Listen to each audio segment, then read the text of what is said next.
Hi, my name is Barb Sackel. Today's video is made possible by QuiltWoman.com. In this video today, I will be showing you the flower pot block.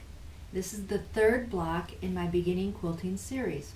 Well, here is the beginning quilt for you to see. Notice the flower pot goes in the bottom corner with its flower turned in just to add a little element of interest to your quilt. Now, what is tricky about this block is that you have to line up this line right here perfectly. So it's a little bit, works on your precision with your quilting. And I know this is a beginner block, but still it just pushes you a little bit out of your comfort zone knowing you got to get something perfect. Okay, well, let's do it. We have all our pieces cut out. And like I say continuously, we have to lay out our block next to us. So here's all our pieces, our squares and our half square triangles are laid out. Now, just like the churn dash block, we're going to sew as many pieces as we can. We're going to chain them, and then we're going to we'll press them first, then we're going to lay them back out and do our rows. So let's start our quilting. Well, here I go. I'm going to start, and I'm just going to take up all my half square triangles and I'm going to sew them, chain them right together.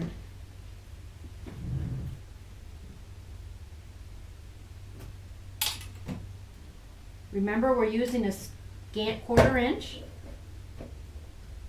And if you haven't seen the video already on the perfect 1/4 inch seam allowance, please check that out and you'll know what I'm talking about when I say scant 1/4 inch.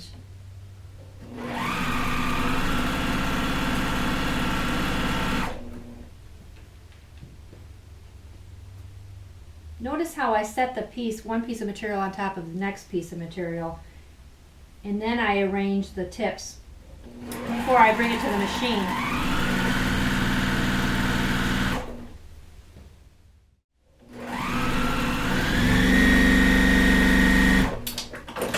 There we go, and here's our chain of pieces. Notice how this block looked intimidating at first because there were so many pieces, but as you can see, it didn't take too long to clean it up.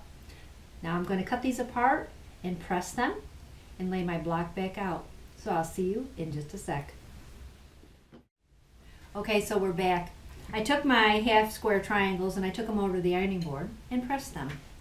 Notice I also cut off my dog ears and made sure that there are no threads hanging. So my block is crisp and clean and ready to go for the next step.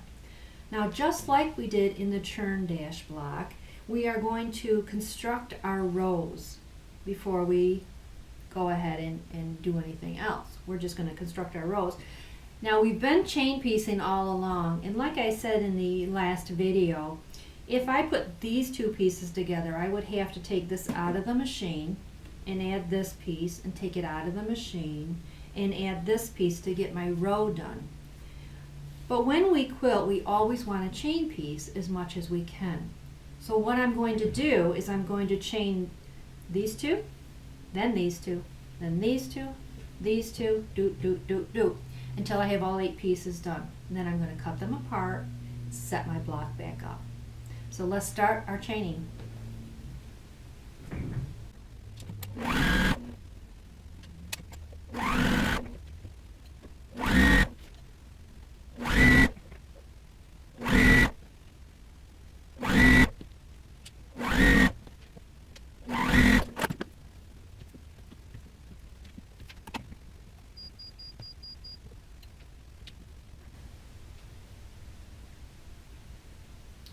Okay, now that we chained as much as we could, I reset up my block and I'm going to go back and I'm going to join these 2 units to complete my full row.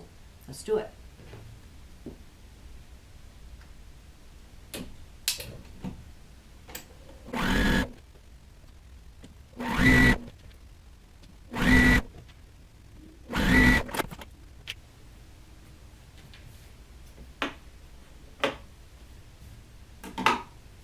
Notice how I'm taking my blocks off, or my pieces, my whole block row. I'm taking them off and I'm setting them back in position.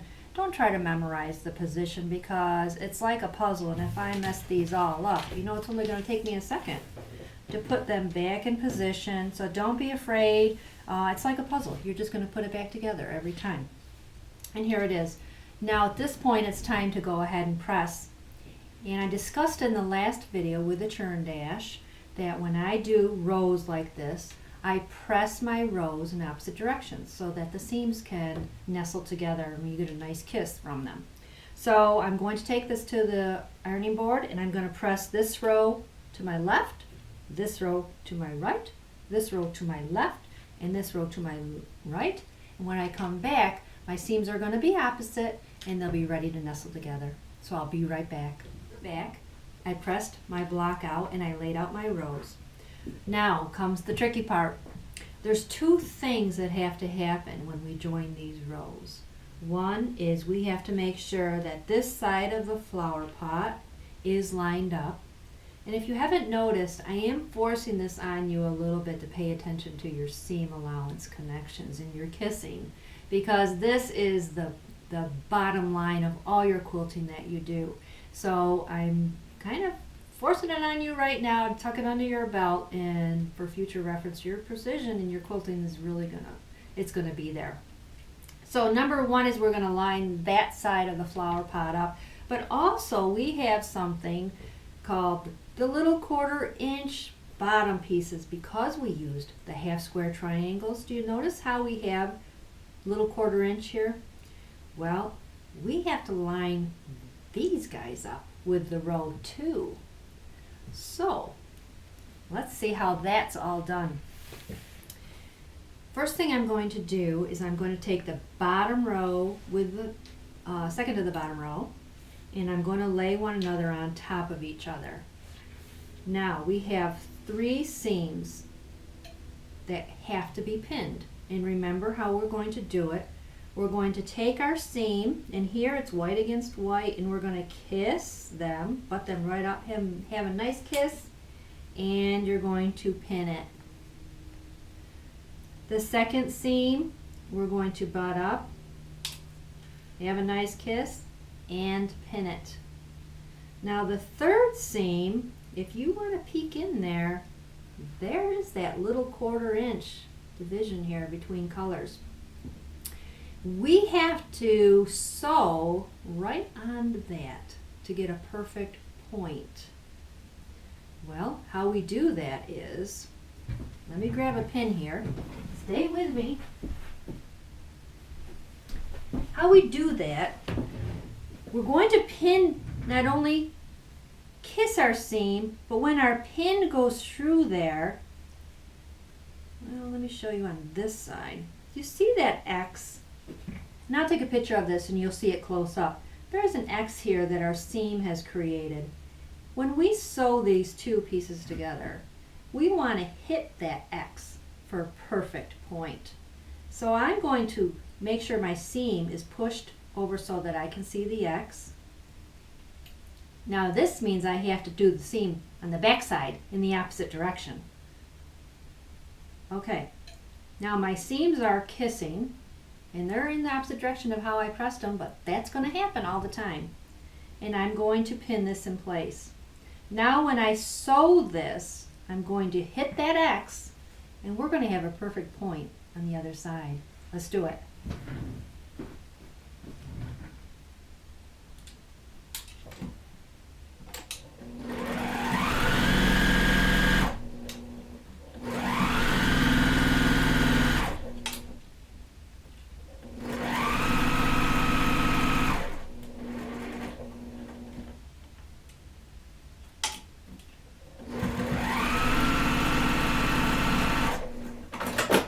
Okay, here we come. We're going to peek and see.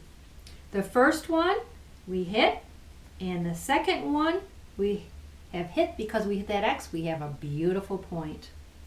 Now, I'm not going to take this next piece and add it on because I want to just teach you a habit.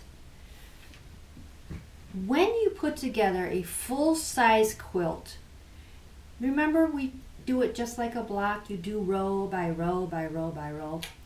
But if I was going to do 3 rows, and say these rows were 12 inches, if I had all this weight on one side and this little bit of weight on the other side, it would pull away from our needle. So when we put a quilt together, we always balance the rows. So I'm going to put the bottom 2 rows together and the top 2 rows together. And my final piece of adding rows is always going to be in the center. So what we're doing now on our block, you're always going to do on your quilt. So it's just habit. So that's how I put my blocks together, is I just emulate what we do on a quilt. So now I'm going to take my top row from the flower pot, fold it over. We've got 2 things to watch for. Where necessary, we have to watch for that end piece. So we kiss those nice. And now we have to watch for an X, which we have right there. So first I'm going to kiss the seams, and then my X is showing. So when I sew that, I'm going to sew right through that X. I'll get a good point with that. And my final seam. Now I'm going to discuss a trick here. And this is very important, and you're going to find this throughout all your quilting. And it just nicely happened right here. When you put your seams together, we do everything that we can to make sure our blocks are continuously the same. We're going to square up, we do precision cutting, we try to iron so it doesn't pressure and distort your fabric, but it still does stuff that it just does. Your fabric is just going to sometimes not fit flush. And I call this a bubble. So notice this block is not fitting flush to this block. Well, this is just going to happen over and over and over.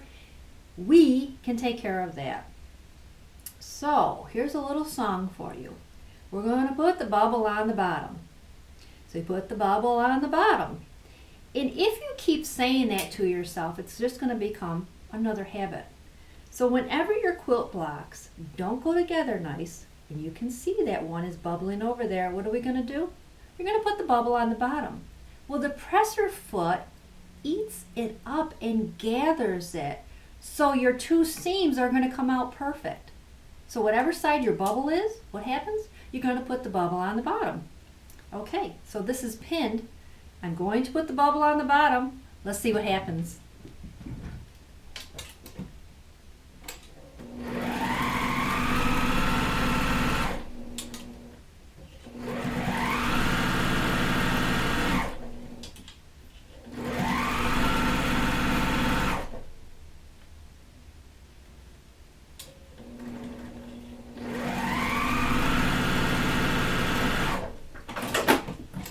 It's time for the reveal. The first one, perfect seam and a perfect point. The second one, a perfect point because we sewed through that X, and you notice how the green flushed in because the bubble on the bottom. And the last one was a perfect. So far we're batting 100 here. Okay, so we're at a point where we can take our top of our block and the bottom of our block, or later on the top of the quilt and the bottom of the quilt, and put them together because they're equally balanced. We're going to lay that over.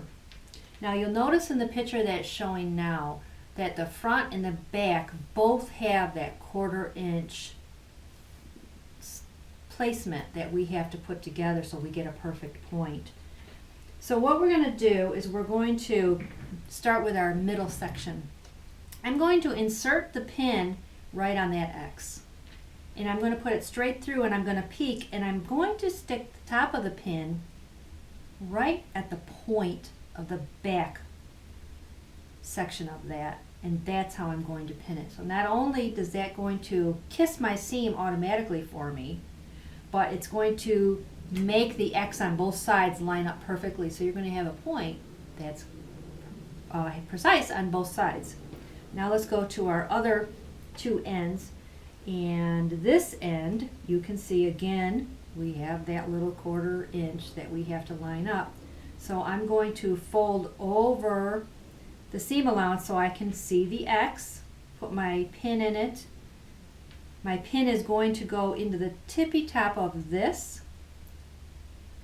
And, well, I'm going to, in this particular case, both seams are going to be the same direction. That's okay, but you kind of don't want that, so I'm going to take my pin back out, put it in this X, and I'm going to lay the seam in the opposite direction, even though it feels a little bulky there. So now they are kissed. My X's are on top of one another, and on this edge I just want precision. So I'm going to kiss those two seam allowances, pin it. Let's see, do I have any? I sure do have a bubble. I was thinking if I had a bubble, and there it is. And what happens to our bubble? Our bubble goes on the bottom. So I'm going to place this on the bottom, and because our pin is in that X, we don't necessarily have to see that X. We just have to know where the pin is. We got to nail it. Put the bubble on the bottom. Sew right exactly where that pin is, and let's see what happens.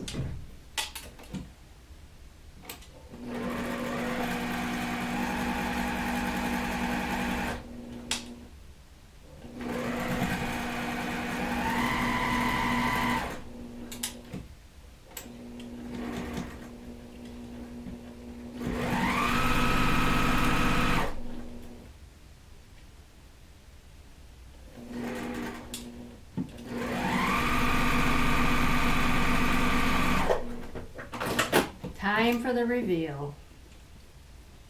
Number 1 worked. Number 2, we've got the perfect center, and number 3, it lined up. So I would say we did pretty good on this block. But what if you didn't get the precision you were after? Well, I have a rule for that, and I tell all my students it's almost impossible to have a perfect precision quilt. The only time you really strive for that is if you put it in a quilt show. Otherwise, the quilt has to meet your standards. So if you're off a little bit here and there, here's my rule for you. It's called the 3-foot rule.